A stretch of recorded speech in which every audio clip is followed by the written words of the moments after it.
Assalamualaikum Pak Edi. Waalaikumsalam Mbak Ida. Bagaimana kabarnya Pak Edi hari ini? Sehat. Alhamdulillah. Sehat. Harus sehat Bapak ya. Sehat. Di kesibukan kita ya. Ini mohon maaf Bapak sebelumnya dan saya mengganggu Bapak waktunya dan terima kasih banyak untuk waktunya yang sudah diberikan kepada saya. Ini saya kemari berniat untuk mewawancarai Bapak sebagai tugas pada calon guru penggerak angkatan 9 Kabupaten Demak untuk modul 3.1 di demonstrasi kontekstual seperti itu. Di sini ada beberapa pertanyaan Bapak yang nanti saya ajukan kepada Bapak untuk masalah dilema etika atau rujukan moral. Yang pertama Bapak, selama ini Bapak Edi mengidentifikasi kasus-kasus yang merupakan dilema etika atau rujukan moral.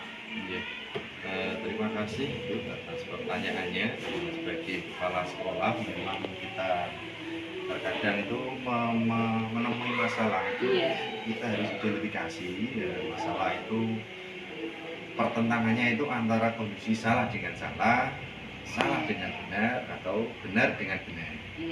Kalau tadi dengan tanyakan dilema etika, kondisinya itu harus benar dengan benar.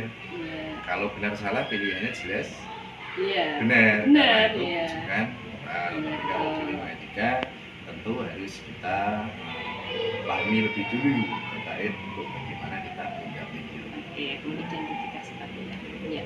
Untuk pertanyaan yang selanjutnya Bapak, bagaimana selama ini Bapak menjalankan pengambilan keputusan di sekolah Bapak, terutama untuk kasus-kasus di mana ada dua kepentingan yang sama-sama benar dan mengandung nilai kebajikan itu Bapak? Memang terkadang itu menjadi pilihan yang sulit bagi kita, karena kita harus memutuskan di antara yang benar dan benar, tapi sebagai kepala sekolah itu kita harus mengambil kebijakan. Biasanya saya itu tidak melihat siapa yang bertentangan, misalnya pihak A dan pihak B itu saya tidak akan melihat, tapi yang saya lihat adalah bagaimana keputusan yang saya ambil itu memang keputusan yang membawa kemaslahatan lebih banyak atau membawa kebermanfaatan lebih banyak. Jadi aspek-aspek kebermanfaatan itu akan menjadi pertimbangan utama saya dalam memutuskan kebijakan. Jadi tidak melihat siapa yang berkonflik dengan masalah tersebut. Seperti itu ya Bapak. Untuk pertanyaan selanjutnya Bapak, bagaimana Bapak langkah-langkah atau prosedur yang seperti apa yang biasanya Bapak itu lakukan? Biasanya saya identifikasi seperti dahulu sudah saya sampaikan tadi ya. Misalnya katakanlah ini benar dengan benar, maka harus ada langkah selanjutnya. Misalnya langkah selanjutnya bisa saja kita identifikasi ini yang terlibat pihak ini. Setelah itu nanti saya akan mengambil beberapa kebijakan yang misalnya nanti akan saya ambil. Jika pilihan-pilihan yang akan saya ambil untuk menghadapi masalah tersebut, misalnya nanti saya ambil A, kemudian saya juga akan menuliskan ketika saya ambil ini nanti resikonya ini, ketika saya ambil ini resikonya ini. Nah, dari beberapa pilihan itu atau biasa kita sebut kalau tidak salah ya itu opsi trilema atau apa, kurang lebih itu. Jadi di antara opsi-opsi itu nanti kita ambil yang memiliki kebermanfaatan paling banyak tapi resiko paling rendah. Seperti itu. Terima kasih atas jawabannya sangat detail ya Bapak ya. Untuk pertanyaan yang selanjutnya Bapak, hal apa saja yang selama ini Bapak Edi anggap efektif untuk dalam pengambilan keputusan dalam kasus-kasus dilema etika tersebut Bapak? Beberapa masalah itu memang kadang menjadi pengulangan untuk masalah yang sebelumnya pernah terjadi. Beberapa, jadi ada kemiripan. Karena kurang lebih masalah yang terjadi di sekolah di sekitar itu saja. Tetapi untuk masalah yang pertama tadi saya akan dalam mengidentifikasi itu tentu saya juga akan seolah-olah atau mengambil sudut pandang mereka atau yang berkonflik itu. Jadi mengambil sudut pandang mereka, kemudian saya juga setelah mengetahui kondisi real dari mereka, kemudian ada kebijakan yang mungkin bisa diambil dan akhirnya timbul kebijakan. Itu untuk yang pertama. Tapi mungkin yang kedua karena kepala sekolah tentu akan mengalami permasalahan setiap hari dan mungkin kasusnya itu sama. Jadi kalau sudah kasus sama karena kita sudah pernah menyelesaikannya, jadi nanti tinggal mengingat-ingat, oh ternyata kemarin saya ada masalah ini, saya selesaikan ini, selesai lebih jadi nanti saya langsung selesaikan ini. Jadi lebih banyak pengalaman, lebih banyak akan mudah menyelesaikan masalah. Seperti itu ya Bapak ya. Untuk pertanyaan selanjutnya lagi Bapak, hal-hal apa saja yang selama ini Bapak Heri hadapi itu dalam mengambil keputusan, ada tantangan tidak ya untuk dalam kasus dilema etika tersebut? Yang paling banyak tantangannya itu adalah ketika kita menghadapi dilema etika, paradigmanya itu antara keadilan atau kasihan. Iya betul. Karena kalau keadilan kasihan itu di satu sisi kita harus menegakkan keadilan, tapi di satu sisi ya ada rasa kasihan ketika kita tidak menegakkan. Tapi tentunya ini bukan sesuatu yang harus diperdebatkan, tapi harus tetap diputuskan. Iya betul. Ya tadi kita kembali ke melihat ke maslahatannya, kebermanfaatannya tadi ini lebih banyak yang mana. Jadi tidak bisa kita karena kita adil dan kasihan kita tidak usah selesaikan. Kita selesaikan. Betul sekali Bapak. Untuk pertanyaan selanjutnya lagi Bapak, ini Bapak memiliki sebuah tatkala atau jadwal tertentukah bila ada penyelesaian dilema etika tersebut Bapak? Adakah atau pada saat itu juga diselesaikan atau ada jadwal tersendiri seperti itu Bapak? Dalam menyelesaikan masalah dilema etika itu ada kalanya itu ya bisa saya selesaikan itu ketika konfliknya tidak terlalu berat atau tidak atau ringan lah. Tapi ada kalanya tidak bisa selesai saat itu juga karena ada beberapa hal atau langkah yang memang harus kita lakukan. Tapi intinya itu begini, tiap ada pemilihan keputusan terkait dilema etika itu memang ada langkah-langkah yang harus kita lakukan terlebih dahulu agar kebijakan yang kita ambil itu memang benar-benar yang terbaik untuk kita. Jadi tidak bisa ketika ada masalah langsung solusinya ini, tidak bisa. Terus kita ambil langkah-langkah sistematis mungkin nanti ya di modul panjenengan akan jenengan pelajari kalau di saya ya nanti saya sampaikan singkat saja. Ada beberapa langkah yang harus kita pelajari, kita ambil agar kita mendapat solusi masalah yang terbaik. Jadi bisa saat itu, bisa besok, tapi yang jelas ada langkah-langkah sistematis yang harus kita ambil. Tergantung permasalahannya tergantung permasalahan berat atau ringannya seperti itu. Untuk pertanyaan dua lagi ini Bapak, adakah seseorang atau faktor apa yang selama ini Bapak itu mempermudah membantu panjenengan untuk mengambil keputusan dalam kasus tersebut? Meskipun saya kepala sekolah bisa dikatakan pemimpin tertinggi di sekolah, tapi tidak selamanya keputusan itu bisa saya ambil secara mutlak. Ada kalanya saya juga harus meminta pendapat guru-guru yang lain, bagaimana pandangan mereka terhadap atau pandangan atau solusi mereka terhadap kasus yang ada. Jadi nanti saya juga akan minta pendapat pandangan dari para guru terkait permasalahan yang ada, kemudian nanti saya rangkum dan saya ambil intisari kesimpulan dari mereka.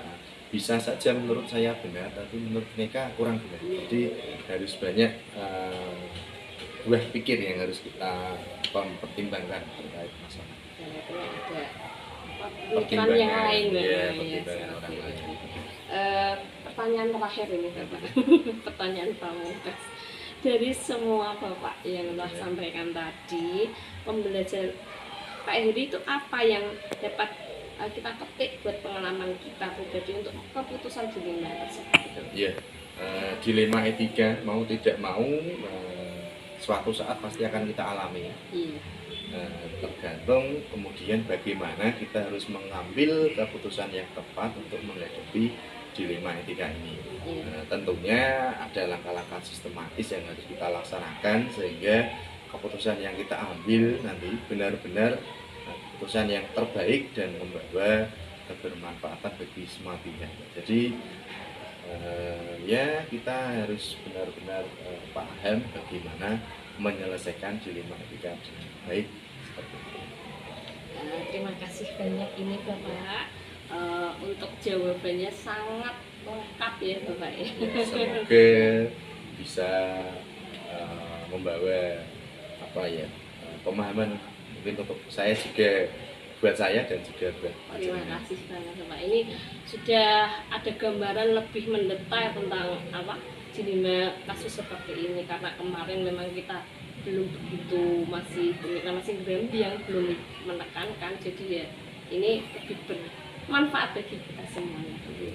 Terima kasih Bapak ini atas waktunya. Ini saya mau undur diri nih Bapak ini. Assalamualaikum warahmatullahi wabarakatuh. Assalamualaikum Ibu Yeni. Waalaikumsalam warahmatullahi wabarakatuh. Bagaimana kabarnya Ibu hari ini? Alhamdulillah sehat. Sehat, alhamdulillah Ibu. Tetap semangat ya Ibu tentunya. Semangat. Kalau perjalanan Ibu ya. Healing. Anggap aja healing ya. Mohon maaf Ibu, di sini saya mengganggu waktunya Ibu ya sebentar nih.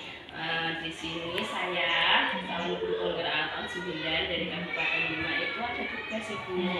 Jadi untuk mewawancarai ibu kepala sekolah seperti itu. Ini tugas demonstrasi kontekstual di modul 3.1 seperti itu. Ini nanti ada beberapa pertanyaan Ibu yang saya tanyakan di sini. Nanti permasalahannya itu bagaimana Ibu Siti itu menghadapi rekan-rekan jika mereka itu punya kelompok sendiri, gap-gapan itu seperti itu Ibu. Itu bagaimana jenengan mengatasinya? Karena permasalahan itu menjamur Ibu ya. Kita sering ketemu seperti itu di SD ya, tentunya di SD Bunda ya. Alhamdulillah. Iya. Untuk pertanyaan yang pertama Ibu Yeti, selama ini Ibu itu bagaimana cara mengidentifikasi kasus yang merupakan dilema etika atau rujukan moral tersebut? Itu hubungannya dengan tadi juga. Iya, tetap permasalahannya di sana kita mengangkat di tema itu. Berarti cara mengidentifikasi bila sekolah tersebut terjadi kelompokan. Iya, Begitu. iya seperti itu. Oke.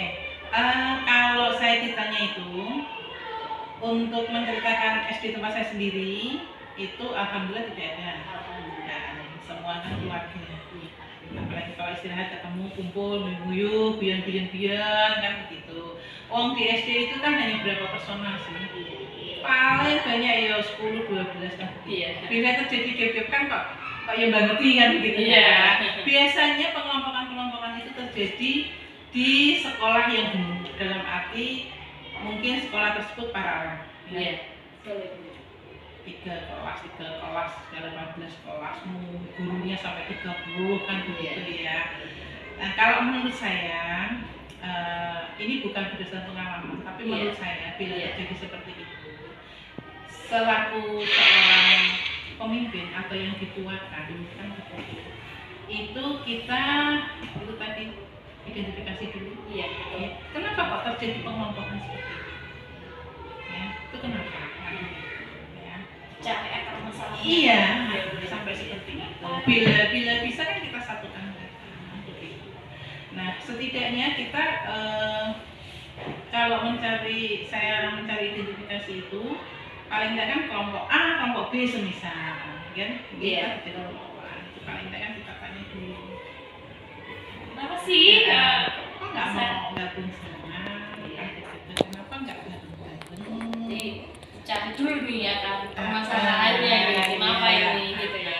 Ya pastinya tidak dengan cara kayak polisi mengintegrasi seorang maling ya. Mungkin Nah, mungkin bisa kita aja yuk bareng, minum bareng, ngobrol-ngobrol. Ya pertanyaannya sebetulnya tujuannya ke situ, tapi kan kita cari biar enak menjawabnya, seolah-olah orang tersebut tidak kita interogasi kan begitu kan.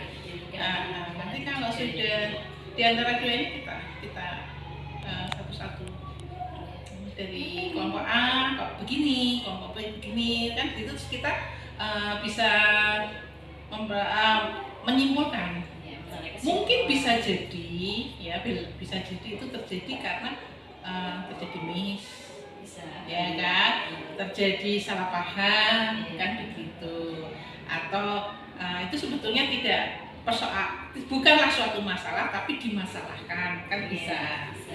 Nah, nanti kalau kita sudah ketemu titik masalahnya, yuk kita seorang kepala sekolah bisa mencari kegiatan suatu event di mana mereka terlibat kebersamaan. Seru namanya. Iya.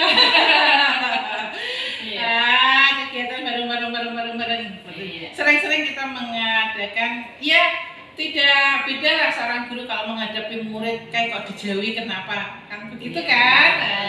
Kita kan cari ukor lah orang itu. Kalau bila saya seperti itu, bila menghadapi suatu pengelompokan, jadi intinya ada ketemu masalahnya, lalu kita cara pilih bareng, kerja kelompok atau mau bareng-bareng, itu yang jadi untuk pertanyaan berikutnya Ibu, selama ini Ibu itu bagaimana cara menjalankan pengambilan keputusan di sekolah Ibu, terutama untuk kasus-kasus di mana ada dua kepentingan yang sama-sama benar atau sama-sama mengandung nilai kebajikan. Itu bagaimana cara menentukan? Oke. Persoalan itu dihadapi seorang kepala sekolah, gitu, dengan dua orang sama-sama. Itu kalau yang selama ini saya jalankan, itu biasanya saya musyawarah bareng-bareng. Musyawarah lah, ajak ngomong bareng-bareng, siapapun itu, yang penting warga sekolah itu, gitu. Entah itu guru GTT atau PNS atau begitu. Tidak memandang ya. Setelah nanti kita kumpulkan musyawarah, saya sampaikan, nanti bagaimana menurut teman-teman kan begitu. Jadi intinya kita musyawarah aja sih. Betul. Nanti suara terbanyak dari ini gimana kan begitu. Selama itu masalahnya dia bukanlah masalah privasi dia, masalah tapi kalau masalah itu dia tidak ingin diketahui orang lain, berarti kan saya menyelesaikan tidak perlu di forum. Ini kan tadi dua untuk mencari kepentingan, dua kepentingan yang sama-sama benar gitu. Jadi Ibu Yeti di sini mengambil teman-teman, mengajak teman-teman untuk bermusyawarah seperti itu ya Ibu ya. Untuk pertanyaan berikutnya Ibu, langkah-langkah atau prosedur seperti apa yang Ibu biasa lakukan selama ini? Langkah berarti yang pertama tadi kan mengidentifikasi kasus, yang kedua tadi bisa mengambil keputusan dengan musyawarah tadi seperti itu. Lanjutannya bagaimana? Ya itu tadi ya Mbak ya, kalau masalah itu ini kan tadi langkah-langkah seperti kita cari akar masalahnya, setelah ketemu masalahnya ini solusinya bagaimana kan begitu. Solusi itu apakah bisa diselesaikan hari ini juga atau perlu diselesaikan beberapa hari, kan melihat persoalan itu ringan dan tidaknya, dan mudah dan tidaknya dalam penyelesaiannya, nah, seperti itu. Bila sudah seperti itu, ketemulah solusinya, penyelesaian. Terima kasih Bu. Untuk pertanyaan berikutnya Ibu, hal apa saja yang selama ini Ibu anggap efektif dalam mengambil keputusan terhadap kasus-kasus dilema etika tersebut? Iya, yang paling efektif. Paling efektif cepat ya musyawarah. Iya, paling enak ya. Paling enak dan keputusan bareng-barengnya. Iya, keputusannya cepet banget. Untuk pertanyaan berikutnya lagi Ibu, hal-hal apa saja yang selama ini merupakan tantanganku dalam mengambil keputusan pada kasus-kasus dilema tersebut? Tantangannya. Iya, tantangan buat penjelasan. Ya, tantangannya tadi apa? Gini, tantangan bagi diri saya Iya. dalam menyelesaikan mengambil keputusan itu saya harus bijak lah istilahnya, maksudnya keputusan diambil bisa jadi karena hasil musyawarah itu kan diambil suara terbanyak. Iya, Suara terbanyak kan berarti ada juga yang tidak menginginkan itu. Iya, betul. Nah, tantangan saya bagaimana saya harus memberi pengertian kepada yang suaranya tidak dipakai supaya mau menerima keputusan tadi. Iya. Karena kan tidak mudah. Ada Iya, mungkin betul. guru yang mengkekeh, lek kuwi sing bener. Aku ra Ini, dinggo. nah, betul. Oke, untuk pertanyaan berikutnya Ibu. Ini pertanyaan terakhir. Apakah Ibu memiliki sebuah tata cara atau jadwal tertentu dalam sebuah penyelesaian kasus yang dilema etika tersebut? Apakah Anda langsung menyelesaikan di tempat atau Ibu memiliki sebuah jadwal untuk menyelesaikannya? Terus bentuk atau prosedur yang seperti apa yang Ibu jalankan? Iya. Kalau itu kita lihat masalahnya. Oke, iya. Mungkin kalau masalah ringan hari ini juga selesai. Harus ya, selesai. Ya. Tapi bila itu butuh waktu ya memang harus dijadwalkan. Tapi Iya. itu bisa ketemu, bisa selesai. Iya. Misalnya tadi yang kedepan itu tidak harus menunggu 1 hari, bisa dijadwalkan ya. Iya. Lihat berat ringannya masalah. Oke, siap Ibu. Oke, pertanyaan selanjutnya Ibu. Adakah seseorang atau faktor-faktor apa yang selama ini mempermudah atau membantu Ibu dalam mengambil keputusan dalam kasus-kasus dilema etika tersebut? Yang mempermudah. Iya. Yang mempermudah saya itu untuk mengambil keputusan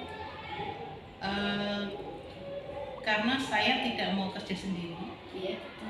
Tetap saya melibatkan teman-teman. Jadi kan kalau teman kita libatkan terasa ringan. Iya. Kan begitu.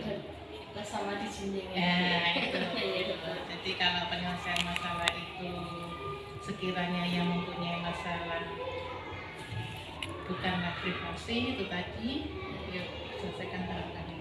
Tapi kalau itu merupakan privasi dia, tidak boleh orang lain tahu, yang tahu hanya saya.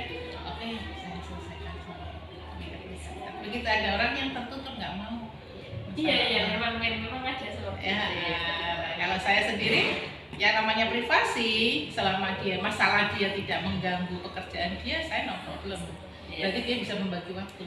Masalah pribadi di rumah, di sekolahan ya tetap di sekolahan. Nah, itu kan saya nggak perlu tahu. Iya, kan? betul sekali. Ini pertanyaan terakhir Ibu. Pertanyaan pamungkas tadi. Dari semua hal yang jenengan sampaikan tadi Ibu, pembelajaran apa yang dapat Ibu petik dari pengalaman Ibu cara mengambil keputusan dilema etika tersebut?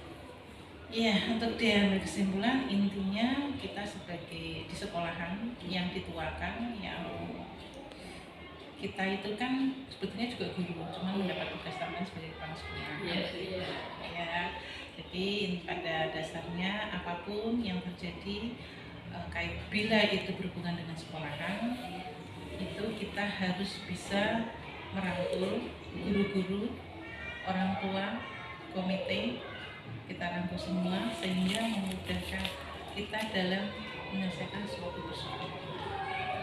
Tidak terasa berat. Kalau tak songgo sendiri kan bila masalah itu bisa diselesaikan dengan guru-guru, ya kita akan guru. Bila dengan guru-guru kok belum ada titik temunya, maka kita libatkan komite. Karena komite itu kan partner yang luar biasa. Jadi Ibu mengedepankan kerjasama. Iya, betul. Oke, sudah cukup Ibu. Terima kasih banyak ini waktunya. Mohon maaf mengganggu. Dan terima kasih banyak untuk ilmu-ilmu yang panjenengan sudah berikan kepada saya. Sangat Sama-sama. Ambil yang menurut jenengan pas, tinggalkan yang tidak pas. siap Ibu. Karena saya bukanlah manusia yang sempurna. siap. Begitu. Ini saya mohon pamit. Terima kasih. Mohon undur diri. Assalamualaikum warahmatullahi wabarakatuh.